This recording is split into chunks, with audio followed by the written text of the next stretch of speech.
Hello friend, this is Mamta Samre Khandelwal and you are watching MSK chemistry. तो exams बिल्कुल नज़दीक आ चुके हैं, तो कोऑर्डिनेशन कंपाउंड का एक क्विक रिवीजन ले लेते हैं। हम वो सारे इंपॉर्टेंट पॉइंट्स को अंडरलाइन करने वाले हैं जो एग्ज़ाम के लिए बहुत इंपॉर्टेंट है। तो हम शुरुआत करते हैं लुईस एसिड्स एंड बेसिस की। तो कॉम्प्लेक्स में लुईस एसिड कौन होता है और लुईस बेस कौन होते हैं। तो आपको इस चीज़ का ध्यान रखना है कि जो लुईस एसिड होता है यहाँ पे, वो होता है आपका metal, central metal ion being electron pair acceptor, तो वो लुईस एसिड होता है। और जो लिगेंड होते हैं वो इलेक्ट्रॉन पेयर डोनर होते हैं, वो लुईस बेस होते हैं। तो ये यहाँ से एक क्वेश्चन आपका निकल सकता है।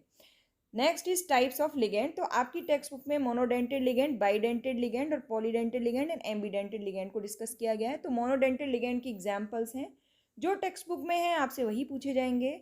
Chloride, hydroxyl ion and cyanide ion. ध्यान दीजिए, इन पे नेगेटिव चार्ज होता है। वहीं अमोनिया और वाटर न्यूट्रल लिगेंड होते हैं, इन पे कोई चार्ज नहीं होता है। लिगेंड पे चार्ज की नॉलेज होना इसलिए जरूरी है, तभी आप सेंट्रल मेटल आयन पर चार्ज कैलकुलेट कर सकते हैं, जो उसके आईयूपीएसी नेम के लिए बहुत ज़रूरी है जानना। अब पॉलीडेंटेड लिगेंड की बात करते हैं। तो पॉलीडेंटेड लिगेंड आप देखिए यहाँ पे दो दो या तीन मेंशन किए हैं। पहला मेंशन किया गया है ईन। तो ध्यान दीजिए, ईन एक बाइडेंटेड लिगेंड है। क्यों है? क्योंकि इसके पास ये दो नाइट्रोजन एटम है। तो एट ए टाइम ये अपने दोनों नाइट्रोजन एटम को यूज़ कर सकता है मेटल के साथ कोऑर्डिनेशन बॉन्ड बनाने में, इसलिए ये एक बाइडेंटेड लिगेंड है। एब्रिविएशन इसका ईन है। दो नाइट्रोजन एटम आप यहाँ पे देख सकते हैं, लेकिन ये न्यूट्रल लिगेंड है। दूसरा है हमारा ऑक्सिलेट आयन, जिसपे -2 चार्ज है। ये देख सकते हैं, ये वाला ऑक्सीजन और ये वाला ऑक्सीजन, इन दोनों ऑक्सीजन एटम के साथ ये मेटल के साथ बॉन्ड बना सकता है। That's why this is a bidentate ligand. अगला है EDTA। This is very important. इस पे नेट चार्ज होता है -4। कैसे? ये देख सकते हैं आप, ethylene diamine tetra acetate ion देख सकते हैं। EDTA इस पे है -4 चार्ज। बड़ी आसानी से आप देख सकते हैं, -4 चार्ज इस पे आपको दिख रहा है। किस वजह से? ये 1 2 3 और 4, ये 4 ऑक्सीजन एटम है जिन पे नेगेटिव चार्ज है। और ये जो दो नाइट्रोजन एटम है, इन पे कोई चार्ज नहीं है, लेकिन लॉन पेयर ऑफ इलेक्ट्रॉन्स आप यहाँ पे देख सकते हैं। तो ये EDTA 1 2 3 4 5 एंड 6, इसके पास ये 6 एटम ऐसे हैं, 4 ऑक्सीजन नेगेटिवली चार्ज हैं और 2 नाइट्रोजन, जिसके साथ ये बॉन्ड बना सकता है सेंट्रल मेटल से। That's why this is hexadentate ligand. इस पे चार्ज -4 होता है, ये आपको बहुत अच्छे से ध्यान रखना है। अब आगे बात करते हैं हम एम्बीडेंटेड लिगेंड की। तो एम्बीडेंटेड लिगेंड ध्यान रखिए, जो आपसे पूछे जाएंगे वो होंगे नाइट्रो, जिसमें नाइट्रोजन और ऑक्सीजन दोनों के साथ बॉन्ड बनाया जा सकता है। एक होगा आपका SCN और NCS। ठीक है। एम्बीडेंट लिगेंड में क्या होता है, ये होते तो मोनोडेंटेड लिगेंड ही हैं, लेकिन एट ए टाइम इनकी मर्जी है, कभी नाइट्रोजन बॉन्ड बना लेता है, कभी ऑक्सीजन बॉन्ड बना लेता है। नाइट्रो के केस में, SCN के केस में कभी सल्फर से बॉन्ड बन सकता है, कभी नाइट्रोजन से बॉन्ड बन सकता है। लेकिन ध्यान दीजिए, एट ए टाइम दोनों बॉन्ड नहीं बनाएंगे, दोनों में से कोई एक एटम ही बॉन्ड बनाएगा, इसलिए ये एम्बीडेंटेड लिगेंड है। और साथ में क्या है, मोनोडेंटेड लिगेंड भी है। तो इनकी एग्जाम्पल आपको याद रखने हैं, NO2-, CN- और SCN-। ये तीनों आपको एग्जाम्पल याद रखने हैं। एम्बीडेंटेड लिगेंड के एग्जाम्पल के क्वेश्चन पूछे जा सकते हैं। अगली चीज़ है कोऑर्डिनेशन कंपाउंड में जो टर्म्स यूज़ की जाती है, कोऑर्डिनेशन स्फीयर और काउंटर आयन। तो वो क्या है? तो देखिए, आपको कोई कॉम्प्लेक्स दे दिया जाएगा और आपसे पूछा जाएगा कि इसमें कोऑर्डिनेशन स्फीयर क्या है और काउंटर आयन क्या है। ये जो स्क्वायर ब्रैकेट है, इसके अंदर मेटल आयन है और लिगेंड है, इसी को आप कोऑर्डिनेशन स्फीयर कहेंगे और इसको कहेंगे काउंटर आयन।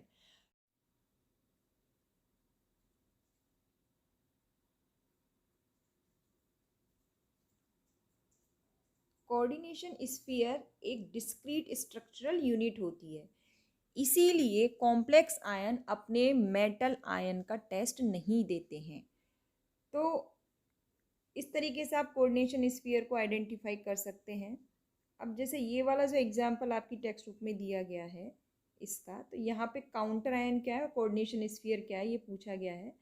तो देखिए, इसका डिसोसिएशन किस तरीके से होगा, NiNH3 का whole 6 + 2। So this is the coordination sphere और काउंटर आयन होगा 2Cl-। तो ये बात हो गई कोऑर्डिनेशन स्फीयर और काउंटर आयन की। तो इससे क्वेश्चन पूछे जा सकते हैं। आगे हम बात करते हैं charge number of complex ion and oxidation state of metal ion. ये हम कैसे कैलकुलेट करते हैं? तो इसको कैलकुलेट करने के लिए आपको ये पता होना चाहिए कि कोऑर्डिनेशन स्फीयर, इसके बाहर नेट चार्ज क्या है और जो लिगेंड्स हैं उन पर चार्ज क्या है। जैसे कि इस केस में अगर हमें आयरन का ऑक्सीडेशन नंबर निकालना है तो इसे मान लेते हैं हम x प्लस ये साइनो कॉम्प्लेक्स है जिस पे -1 चार्ज होता है और ये 6 हैं, तो इनकी वजह से हो गया -6 चार्ज, और that is equal to coordination sphere के बाहर नेट चार्ज है -4, so x is equal to +2। तो इस तरीके से हम किसी भी मेटल पे कॉम्प्लेक्स में इस मेटल पे चार्ज कैलकुलेट कर सकते हैं।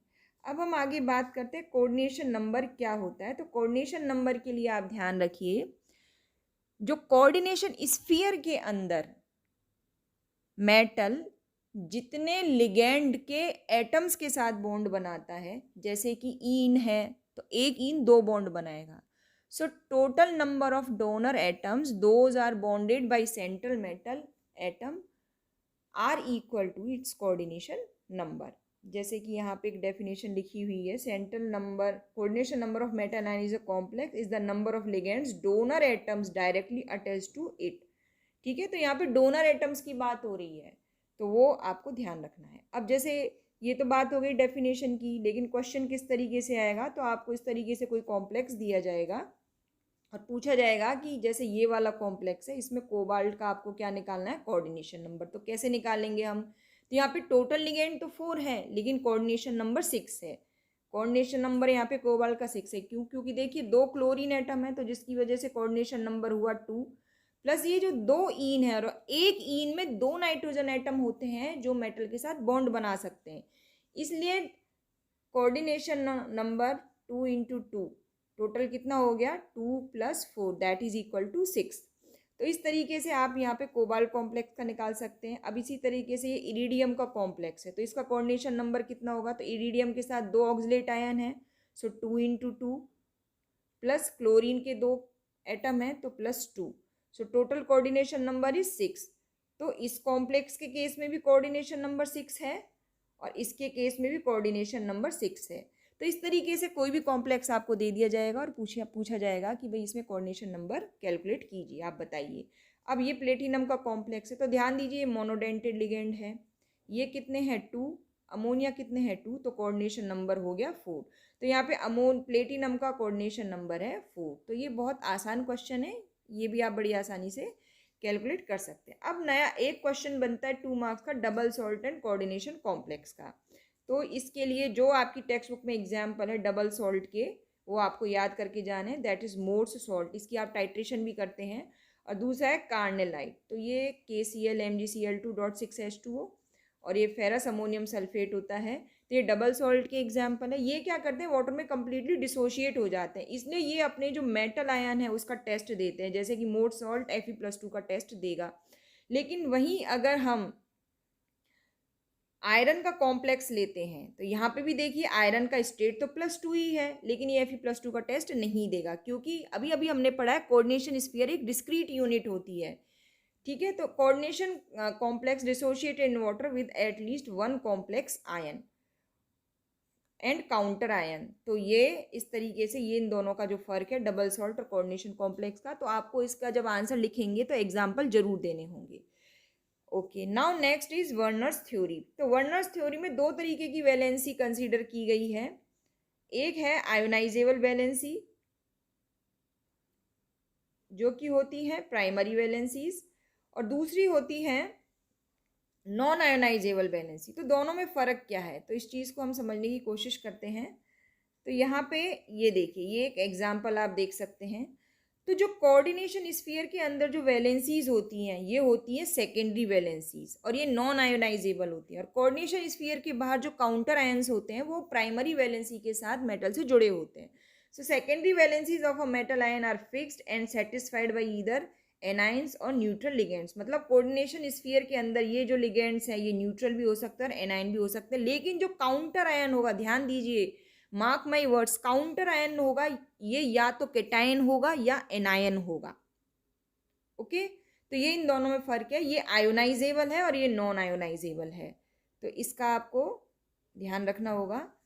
नेक्स्ट इज जैसे कि प्रॉब्लम नंबर 9.1 है, तो यहाँ पे ये वर्नर्स थ्योरी का एक क्वेश्चन है। तो इसको हम किस तरीके से यूज़ करते हैं वर्नर्स थ्योरी को प्रॉब्लम सॉल्यूशन में। यहाँ पे दिया गया 1 mole of a purple coloured cobalt chloride and ammonia complex है, जो AgNO3 के साथ रिएक्शन पे हमें क्या देता है, 2 मोल्स ऑफ AgCl। तो देखो 2 मोल्स ऑफ AgCl का मतलब ये है कि कोऑर्डिनेशन स्फीयर के बाद 2 क्लोरीन एटम होंगे ही होंगे।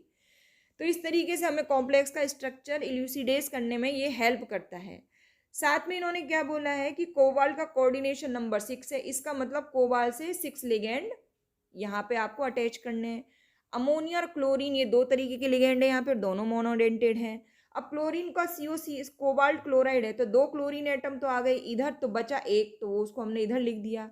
अब कोबाल्ट की आपको 6 कोऑर्डिनेशन नंबर सेटिस्फाई करने के लिए अमोनिया के कितने लेने पड़ेंगे, अमोनिया के लेने पड़ेंगे 5 मॉलिक्यूल्स। तो इस तरीके से जो नंबर ऑफ AgCl के मॉलिक्यूल्स प्रेसिपिटेट होंगे उससे आप स्ट्रक्चर ड्रॉ कर सकते हैं।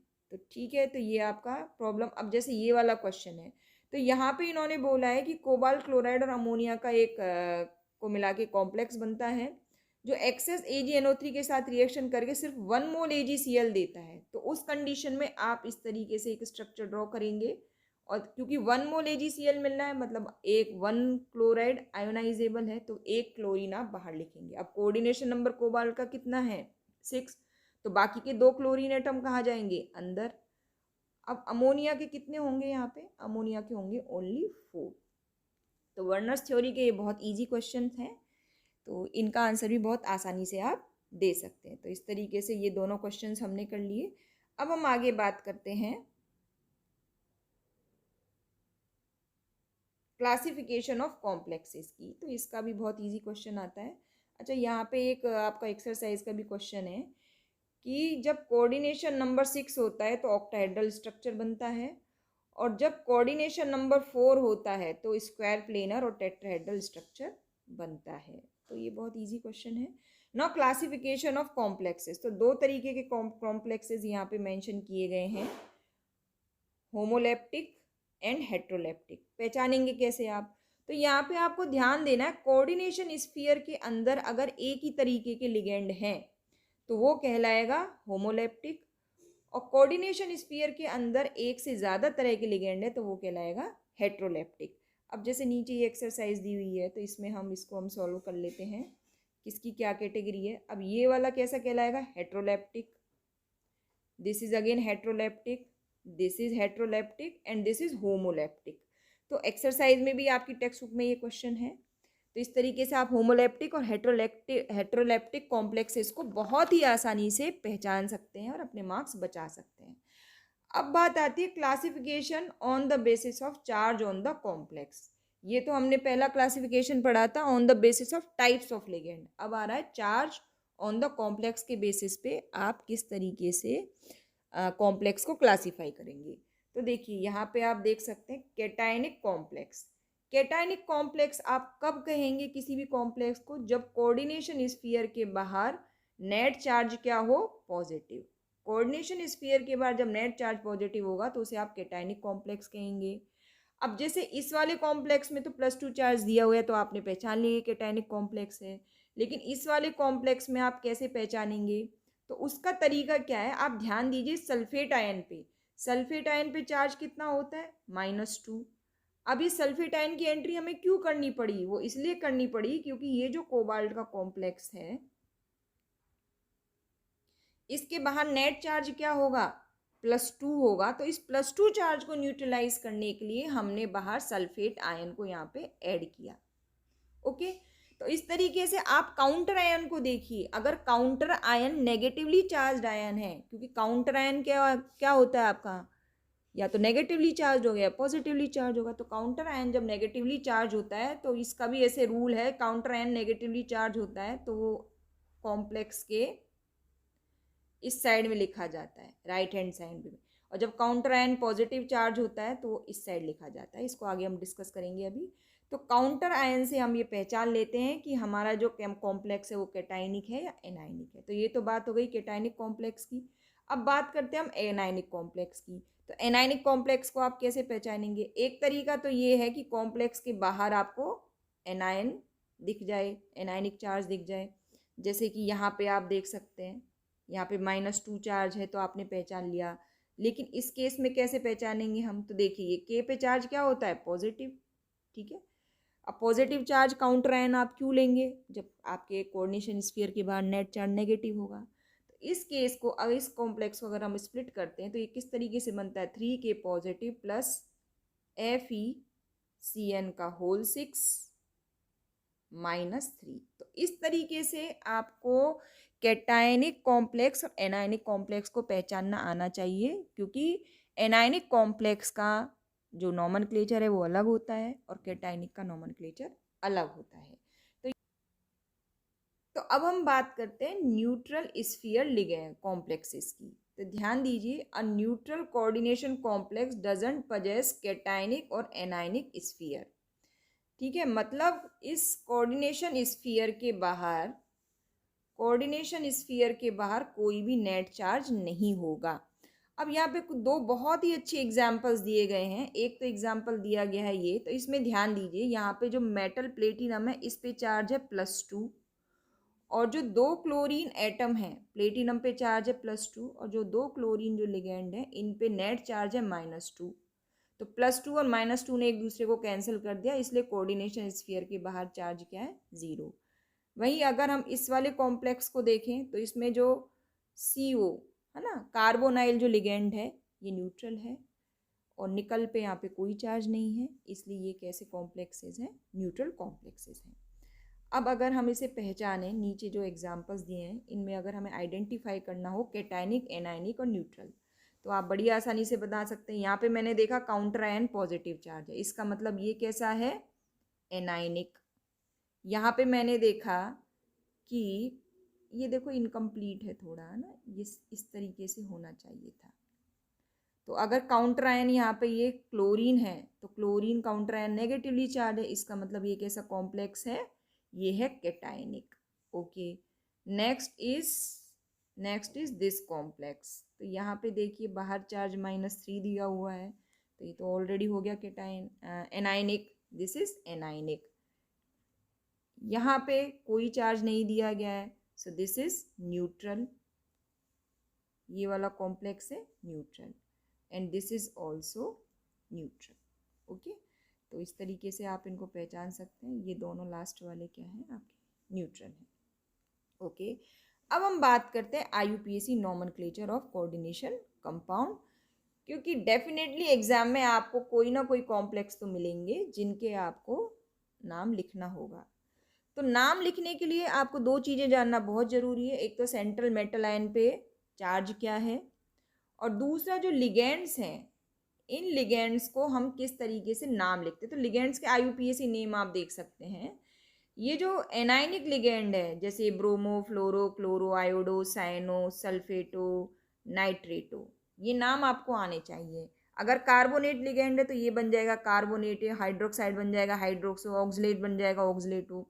अब ये जैसे एम्बीडेंटेड लिगेंड है ये दोनों, तो अगर ये नाइट्रोजन से बॉन्ड होगा तो ये इसका नाम अलग होगा, जब ये ऑक्सीजन से बॉन्ड करेगा तो इसका नाम अलग होगा। तो इन चीज़ों का आपको खास ध्यान रखना है। जैसे कि ये HCN है, अगर सल्फर लिंकिंग में पार्टिसिपेट करता है तो उसे हम बोलते हैं थायोसाइनेटो, और अगर नाइट्रोजन बॉन्डिंग में पार्टिसिपेट करता है तो वो होता है आइसोथायोसाइनेटो। इसके एग्जाम्पल भी नीचे दिए हुए हैं जिनको हम अभी देखेंगे। एनायनिक कॉम्प्लेक्स के केस में क्या होता है कि जो मेटल होता है ना उसके एंड में हम 8 लगा देते हैं, ATE, जैसे मैग्नीज का मैग्नीजेट, प्लेटिनम का प्लेटिनेट, एल्यूमिनियम का एल्यूमिनेट। अब इन सबको यूज़ कैसे करना है वो हम देखते हैं। जैसे कि अब पहले हम बात करते हैं कुछ कॉम्प्लेक्सेस की, तो आपकी टेक्स्ट बुक में जो एग्जाम्पल दिए हुए हैं उन्हीं को हम डिस्कस करते हैं। एग्जाम में भी ये यानी एनायनिक कॉम्प्लेक्स की बात करेंगे। तो सबसे पहले तो आपको मेटल पे चार्ज निकालना आना चाहिए। तो जैसे निकल का केस है तो पहले हम इस पे चार्ज निकाल लेते हैं कि चार्ज हम कैसे निकालेंगे। तो ये देखिए निकल पे चार्ज मान लेते हैं हम X, प्लस साइनाइड आयन पे चार्ज होता है -1, तो this is equal to -4 is equal to -2। तो निकल पे चार्ज कितना आ गया, +2। तो ये आपको आना बहुत ज़रूरी है, ठीक है। दूसरा हमने देखा ये एनायनिक कॉम्प्लेक्स है, तो एनायनिक कॉम्प्लेक्स होने की वजह से निकल के एंड में लगेगा 8, ठीक है। So it will B निकलेट। तो अब इसका नाम कैसे देंगे आप, पहले लिगेंड का नाम दिया जाता है, तो दिस इज टेट्रासाइनोनिकलेट। अब क्योंकि ये नेगेटिवली चार्ज आयन है तो लास्ट में हमने लिखा आयन, सो दिस इज टेट्रासाइनोनिकलेट। और ये रोमन में हम क्या लिखते हैं, जो मेटल आयन पे जो चार्ज आता है वो हम रोमन नंबर में लिखते हैं। नेक्स्ट इज ये वाला, ये भी एनायनिक कॉम्प्लेक्स है, तो कोबाल्ट के एंड में क्या आएगा, कोबाल्टेट। अब हमें कोबाल्ट का ऑक्सीडेशन नंबर निकालना है, तो कोबाल्ट का ऑक्सीडेशन नंबर X प्लस, अब यहाँ पे देखिए ऑक्सीलेट आयन है, एक ऑक्सीलेट आयन पे -2 चार्ज होता है, तो -6 इज इक्वल टू -3। तो कोबाल्ट पे चार्ज कितना आ गया, +3। ओके, तो ये देखिए +3, ये कोबाल्ट का चार्ज है। अब इसका नाम कैसे करेंगे, लिखेंगे हम, तो ऑक्सलेट आयन के लिए क्या लिखेंगे, अब ये 3 है तो हम लिखेंगे ट्राई ऑक्सलेटो, ये लिगेंड का नाम हो गया। मेटल का नाम क्या होगा, कोबाल्टेट। कोबाल्टेट क्यों लिखा, क्योंकि ये एनायनिक कॉम्प्लेक्स है, ठीक है। अब इसी तरीके से हम इस कॉम्प्लेक्स का नेमिंग करते हैं, तो इसमें आपको ध्यान देना है, पहले आयरन का पे चार्ज कितना आएगा, X plus -6 is equal to -4। तो मेटल पे चार्ज कितना आया, आयरन पे +2। अब क्योंकि ये आयरन है तो ये बनेगा फेरेट आयन, हेक्सासाइनोफेरेट आयन। तो पहले लिगेंड का नाम देना है आपको, फिर मेटल का नाम देना है। अगर कॉम्प्लेक्स एनायनिक है तो मेटल के एंड में आपको 8 लगाना है, ठीक है। अब यहाँ पे अगला है compound containing complex anion and metal cation. तो देखिए कॉम्प्लेक्स तो कैसा है आपका, एनायन, एनायनिक ही है। कैसे पता चला आपको, हमें इस तरीके से पता चला कि हमने ये देखा कि यहाँ पे जो काउंटर आयन है, काउंटर आयन आपका पॉजिटिवली चार्ज आयन है। अभी पॉजिटिवली चार्ज आयन तभी होगा जब कोऑर्डिनेशन स्फीयर के बाहर नेगेटिव चार्ज होगा। तो हमने ये आइडेंटिफाई कर लिया कि हमारा जो कॉम्प्लेक्स आयन है वो एनायन है। तो मेटल के एंड में क्या लगने वाला है, 8, ठीक है। अब यहाँ पे देखिए, आप यहाँ पे सोडियम के 3 एटम्स है, लेकिन आप सिर्फ सोडियम लिखेंगे, आप ट्राई सोडियम नहीं लिखेंगे। काउंटर आयन के लिए आप मोनोडाई ट्राई यूज नहीं करते, सिर्फ उसके लिए हम जैसे ये यहाँ सोडियम है तो सोडियम लिख देंगे, ट्राई सोडियम नहीं लिखेंगे। उसके बाद ये है नाइट्रो, ठीक है, कितने हैं 6, तो हमने लिख दिया हेक्सा नाइट्रो। ओके, मेटल क्या है हमारा, कोबाल्ट, तो हमने लिख दिया कोबाल्टेट। अब कोबाल्ट का ऑक्सीडेशन नंबर यहाँ पे क्या है, 3, ठीक है। अब देखिए यहाँ पे हम आयन नहीं लिखेंगे लास्ट में, क्यों, क्योंकि ये इस जो कोऑर्डिनेशन स्फीयर के बाहर जो चार्ज है उसको बैलेंस कर दिया है सोडियम के आयंस ने, ठीक है।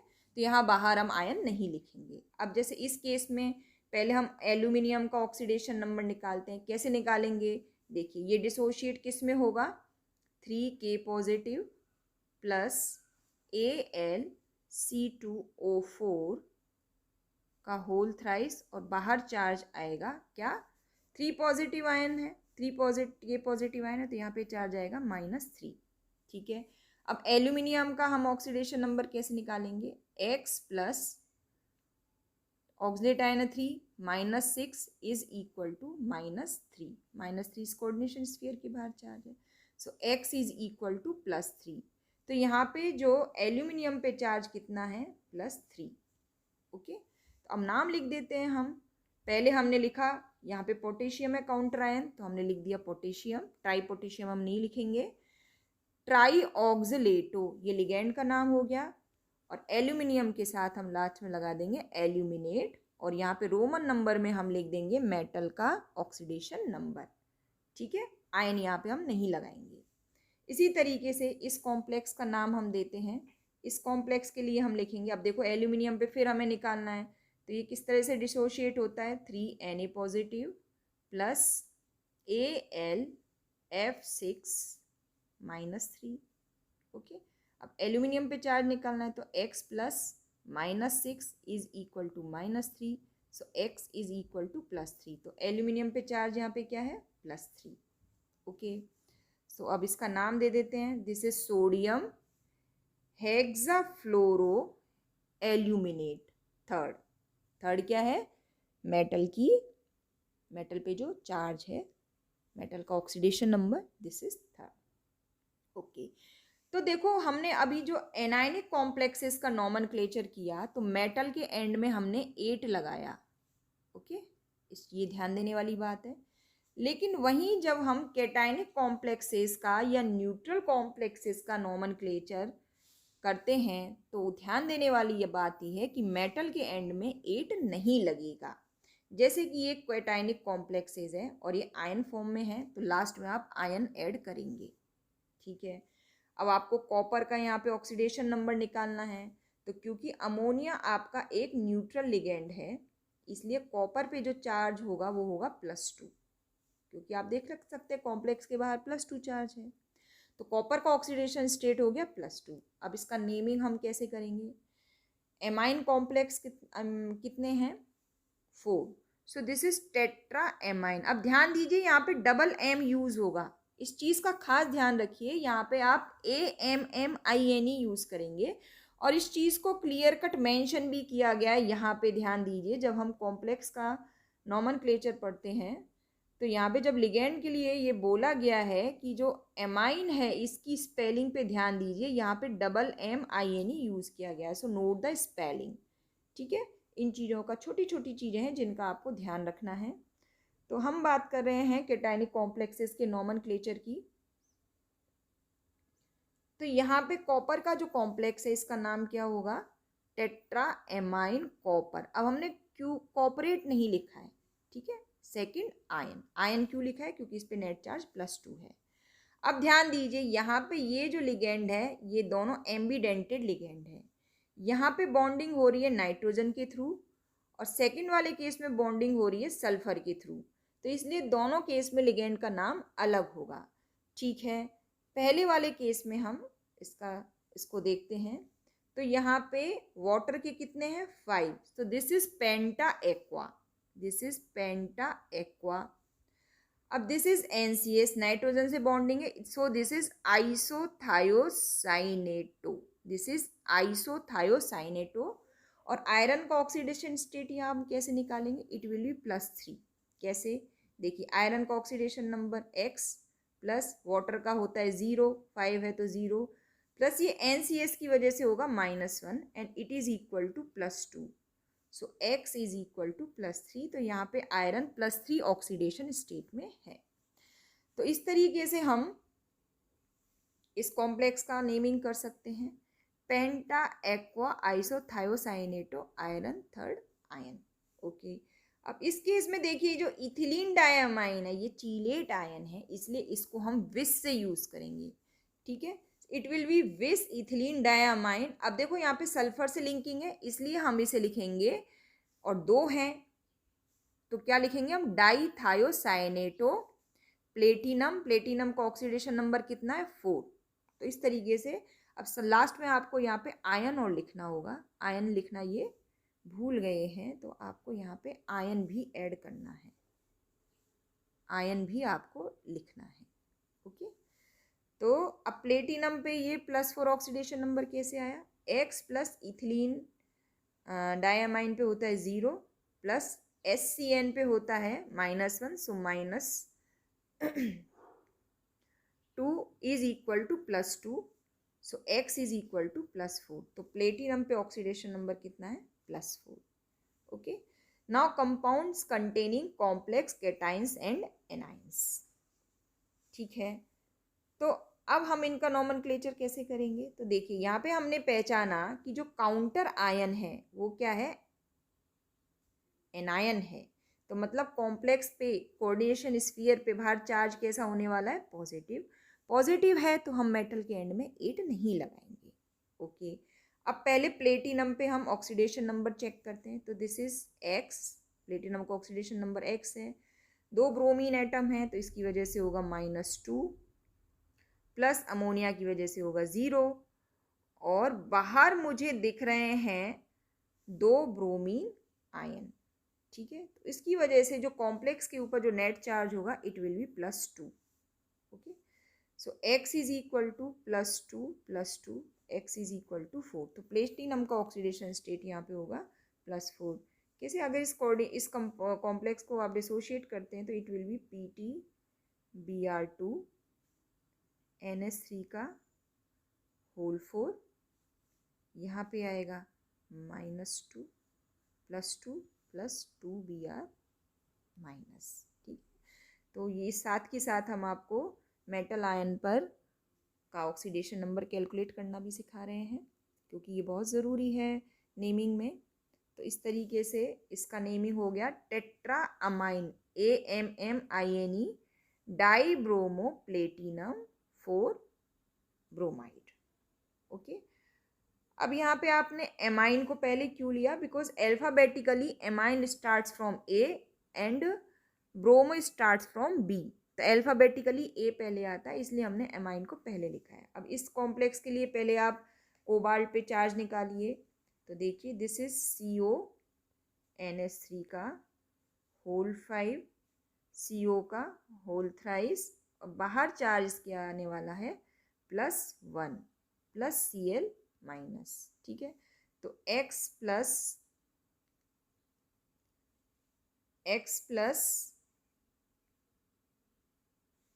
ये CO3 -2 है, तो x + 0 + -2 is equal to +1, so x is equal to +3।